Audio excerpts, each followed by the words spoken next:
Doctor Babasaheb Ambedkar గారు రాసిన రాజ్యాంగాన్ని సవరించుకోవడానికి వెసులుబాటు ఉంది. 2021లో బలహీన వర్గాలకు సంబంధించిన రిజర్వేషన్ల విషయంలో 105వ రాజ్యాంగ సవరణ చేశారు. ఇప్పటి వరకు 105 సార్లు రాజ్యాంగాన్ని సవరించుకొని ఈ దేశ ప్రయోజనాలకు భంగం కలగకుండా, రాజ్యాంగ స్ఫూర్తికి విఘాతం కలగకుండా, పేదలకు మేలు జరిగే విధంగా రాజ్యాంగాన్ని సవరించుకున్నాము.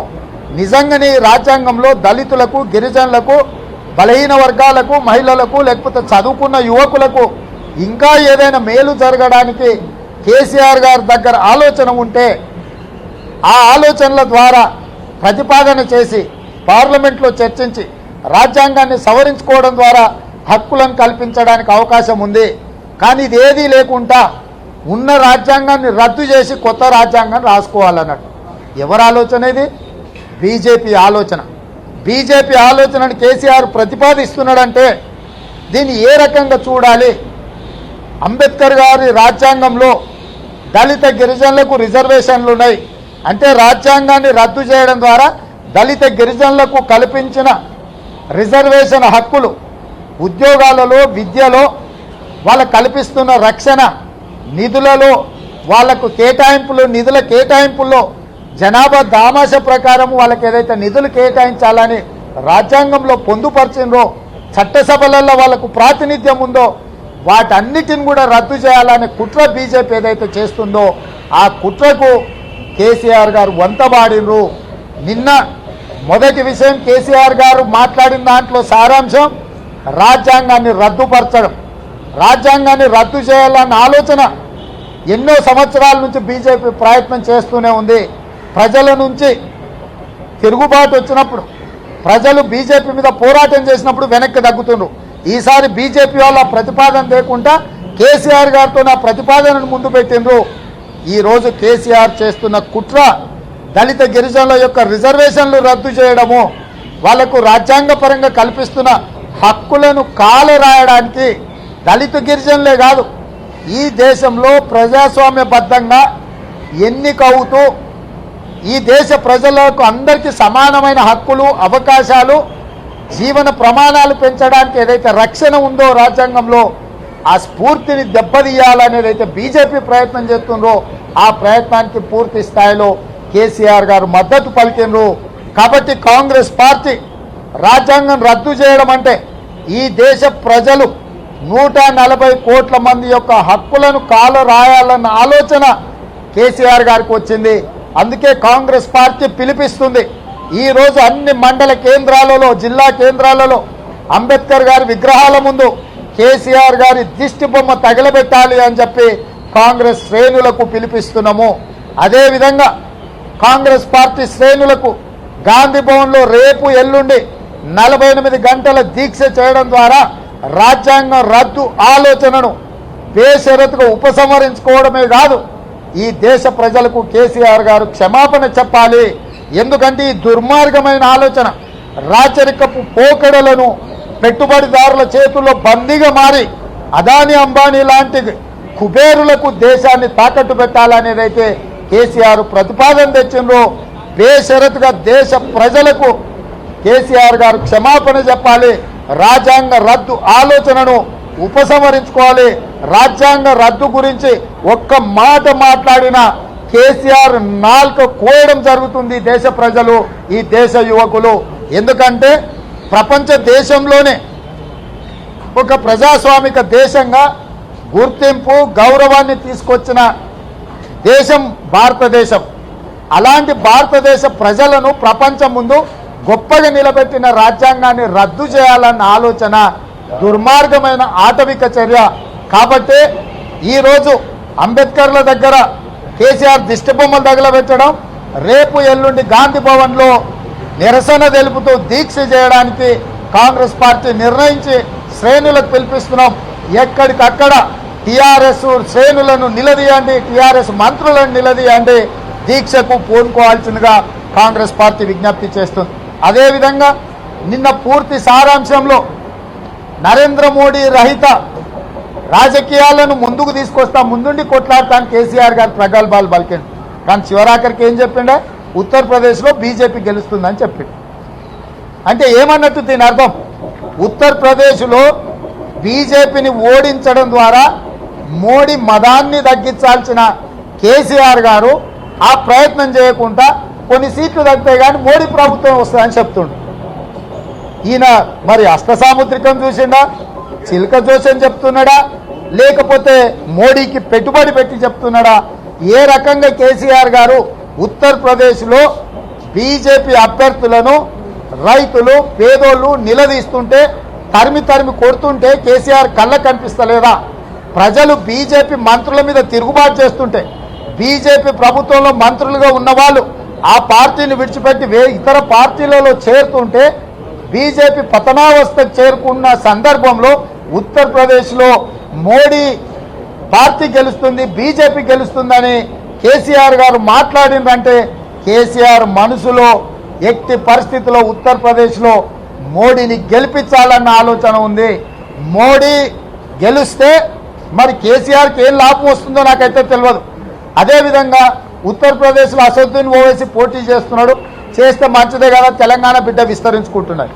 తెలంగాణ బిడ్డ ఆయన పార్టీ విస్తరణ ముసుగులో యోగిని మోడీని గెలిపించడానికి కేసీఆర్ అసదుద్దీన్ ఓవైసీ కలిసి సుపారీ తీసుకున్నారు. వీళ్ళిద్దరు సుపారీ గ్యాంగ్. కేసీఆర్ సుపారీ తీసుకుంటాడు, షార్ప్ షూటర్ అసదుద్దీన్ ఓవైసీని ఉత్తరప్రదేశ్ పంపిస్తాడు. అక్కడికి వెళ్ళి మోడీ యోగిని గెలిపించడానికి, వాళ్ళిద్దరిని వ్యతిరేకిస్తున్న వాళ్ళని ఓడించడానికి, ఎన్నికలలో అభ్యర్థులను పెట్టడానికి ఈ సుపారీ గ్యాంగ్ బయలుదేరింది. సుపారీ తీసుకున్నదేమో కేసీఆర్, షార్ప్ షూటర్గా ఉత్తరప్రదేశ్లో ఎన్నికల ప్రచారంలో అసదుద్దీన్ ఓవైసీ గారు అక్కడ బీజేపీని గెలిపించడానికి పరోక్షంగా సహకరించడానికి, అక్కడ బీజేపీని ఓడించే శక్తుల ఓట్లను చీల్చడం ద్వారా మోడీ వ్యతిరేక ఓట్లను చీల్చి యోగి మోడీని గెలిపించడానికి ఈరోజు అసదుద్దీన్ ఓవైసీ కేసీఆర్ గారు ప్రయత్నం చేస్తున్నారు. నిన్నటి ప్రెస్ మీట్లో స్పష్టంగా అసదుద్దీన్ ఓవైసీ ఉత్తరప్రదేశ్లో పోటీ చేయడాన్ని సమర్థిస్తూ మోడీ గెలుస్తాడు, యోగి మళ్ళీ ముఖ్యమంత్రి అవుతాడని కేసీఆర్ చెప్పడం ద్వారా స్పష్టంగా బీజేపీకి కేసీఆర్ గారు మద్దతు పలుకుతున్న అంశాన్ని కూడా వారు స్పష్టంగా ప్రస్తావించడం జరిగింది. రాష్ట్రానికి సంబంధించిన రావాల్సిన నిధులను ప్రస్తావించలే, రాష్ట్రానికి ఏం జరిగితే మేలవుద్దో చెప్పలే, రాష్ట్రానికి రావాల్సిన నిధుల మీద విధానాల మీద పోరాట కార్యాచరణ ప్రకటించలే. మోడీ గెలుస్తాడనేది ఒకటి, రాజ్యాంగం రద్దు చేస్తామనేది రెండో మాట మాట్లాడారు. మూడవది నిన్న కేసీఆర్ గారు మాట్లాడుతూ ఇక నేను ఆ భాషను చెప్పలేను, కానీ నిన్న ప్రెస్ మీట్లో కేసీఆర్ గారు ప్రస్తావించిన లాంగ్వేజ్ను దేశ ప్రజలకు చెప్పదలుచుకున్నా. బీజేపీ వాళ్ళకి వినసొంపుగా ఉండొచ్చు ఈ భాష, మోడీని తిట్టినా వాళ్ళకి సిగ్గు లేకపోవచ్చు, కానీ ముఖ్యమంత్రి హోదాలో తెలంగాణ రాష్ట్ర ముఖ్యమంత్రిగా ఇంత అసభ్యకరమైన భాష, అసలు బూతులు మాట్లాడడం ఎవరికి మంచిది? ఈ తెలంగాణ సమాజానికి దేశం మొత్తం ఒక గౌరవం ఉంది. అలాంటి తెలంగాణ ముఖ్యమంత్రిగా కేసీఆర్ ఇంత ఫిల్తీ లాంగ్వేజ్ యూజ్ చేయడం అనేది కాంగ్రెస్ పార్టీ ఖండిస్తుంది. సిద్ధాంతపరంగా మేము మోడీని వ్యతిరేకిస్తాం, కానీ సిద్ధాంతపరంగా మేము వ్యతిరేకిస్తాం, మోడీ విధానాలను మేము వ్యతిరేకిస్తాం. కానీ దేశ ప్రధానమంత్రిని ఒక పత్రికా సమావేశంలో ముఖ్యమంత్రి గారు ఈ రకంగా మాట్లాడడం అనేది మంచిది కాదు. నేను ప్రస్తావించదలుచుకోలేదు, కానీ మీకు వినిపించదలుచుకున్నా.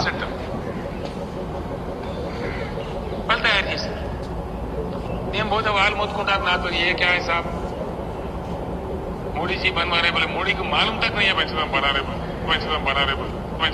बोले. ఈ భాష మీకు అర్థం అయి ఉండొచ్చు, మళ్ళొకసారి మీకు వినిపిస్తాను. అంటే ముఖ్యమంత్రి గారు డివోషనల్ సెంటర్ వాళ్ళు తయారు చేశారు. నేను పోతే వాళ్ళు మొత్తుకుంటారు నాతో, ఏ క్యా హై సాబ్ మోడీ జీ बनवा रहे बोले मोदी को मालूम तक नहीं है पंचम बना रहे बोले. సో ఈ భాష హిందీ వచ్చిన వాళ్ళకి అర్థమైంటుంది కదా, హిందీ ఉర్దూ, హైదరాబాద్ తెలంగాణ ప్రజలకు తెలుసు ఉర్దూ భాష ఏంది, హిందీ భాష ఏంది.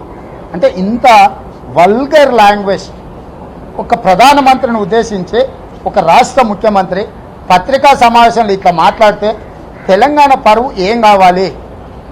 నేను అడుగుతున్న తెలంగాణ బీజేపీ నేతలు బండి సంజయ్ని, కిషన్ రెడ్డి, ప్రధానమంత్రిని పట్టుకొని అంత పెద్ద మాట, అంత బూతు. అసలు మనము మహిళల్ని ఎంత గౌరవిస్తాము? సోదరి కూడా తల్లితో సమానము, సోదరైనా తల్లి అయినా సమానంగా చూస్తాము. మనం సోదరులదికైనా సోదరిదికైనా తల్లిదికైనా కాళ్ళ వైపు చూస్తాము, కనీసం కన్నెత్తి కూడా చూడము.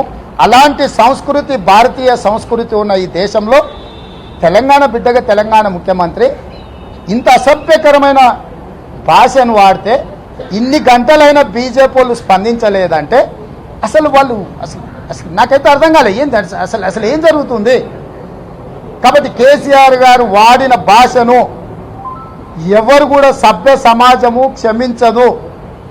ముఖ్యమంత్రి గారు పదే పదే భాష గురించి, భాషణ గురించి, లేకపోతే ప్రతిపక్షాలు మాట్లాడుతున్న మాటల గురించి ఇట్లాంటి భాష ఉండకూడదు, తెలంగాణ సమాజం ఇతరులకు ఆదర్శంగా ఉండాలని చెప్తాడు. నేను ఇవాళ అడుగుతున్న ముఖ్యమంత్రి, మీరు వాడిన భాష ఏంది? ఇది ఎవరిని ఉద్దేశించి మాట్లాడారు? మోడీని ఉద్దేశించా, తెలంగాణ సమాజాన్ని ఉద్దేశించా, లేకపోతే బడ్జెట్ ప్రవేశపెట్టిన శ్రీమతి నిర్మలా సీతారామన్ గారిని ఉద్దేశించి మాట్లాడినరా? మీరు ప్రజలకు చెప్పాల్సిన అవసరం ఉన్నది. కాబట్టి అన్ని విషయాలలో స్పష్టంగా మోడీ ప్రవేశపెట్టిన బడ్జెట్ వల్ల తెలంగాణ సమాజానికి మేలు జరగలేదు. కేసీఆర్ పత్రికా సమావేశం ద్వారా మర్యాదను మర్చిపోయిండు. ఈ రెండు అంశాలను ఖండిస్తూ జరుగుతున్న పరిణామాలలో ఈ దేశ ప్రజలకు కానీ రాష్ట్ర ప్రజలకు కానీ మేలు చేయగలిగింది కాంగ్రెస్ పార్టీ. మళ్ళీ కాంగ్రెస్ అధికారంలోకి వచ్చినప్పుడే తెలంగాణ ప్రజలకు మేలు జరుగుతుంది. తెలంగాణ పునర్విభజన చట్టంలో ఏవైతే అంశాలను మేము పొందుపరిచినామో వాటిని అమలు చేయాలంటే తిరిగి కాంగ్రెస్ అధికారంలోకి రావాల్సిందే. ఈ కేసీఆర్ మోడీ వ్యవహార శైలికి విరుద్ధంగా కాంగ్రెస్ పార్టీ భవిష్యత్ ప్రణాళికతో ముందుకొస్తుంది, పోరాటం చేయడం జరుగుతుంది. మళ్ళొక్కసారి కాంగ్రెస్ శ్రేణులకు విజ్ఞప్తి చేస్తున్నా, ఈరోజు తెలంగాణ రాష్ట్రం నలుమూలల అంబేద్కర్ విగ్రహాల ముందు కేసీఆర్ దిష్టి బొమ్మలు తగలబెట్టండి. రాజ్యాంగాన్ని రద్దు చేస్తాన్న మాట కేసీఆర్ ఉపసంహరించుకోవాలి. అప్పటి వరకు టీఆర్ఎస్ మంత్రులు ఎక్కడ పర్యటన చేసినా వాళ్లను అడ్డుకోవాల్సిందిగా కోరుకుంటున్నా. అదేవిధంగా రేపు ఎల్లుండి గాంధీ భవన్ వేదికగా మోడీ మన కేసీఆర్ గారి యొక్క రాజ్యాంగ రద్దు అన్న ఆలోచనకు వ్యతిరేకంగా దీక్ష చేయాల్సిందిగా, ధర్నా చేయాల్సిందిగా మా శ్రేణులకు ఆదేశాలు జారీ చేయడం జరుగుతుంది. హాయ్ ఫ్రెండ్స్, మా టుడే టుమారో యూట్యూబ్ ఛానల్ చూస్తున్నందుకు చాలా థ్యాంక్స్. మరిన్ని లేటెస్ట్ వీడియోస్ కోసం వెంటనే సబ్స్క్రైబ్ చేయండి. అలాగే ఈ బెల్ ని కూడా రింగ్ చేసేయండి. మా నోటిఫికేషన్స్ అన్ని మీ మొబైల్లో వస్తాయి. అలాగే మా వీడియోస్ మీకు నచ్చితే లైక్ చేయండి, షేర్ చేయండి, నచ్చకపోతే కామెంట్ చేయండి.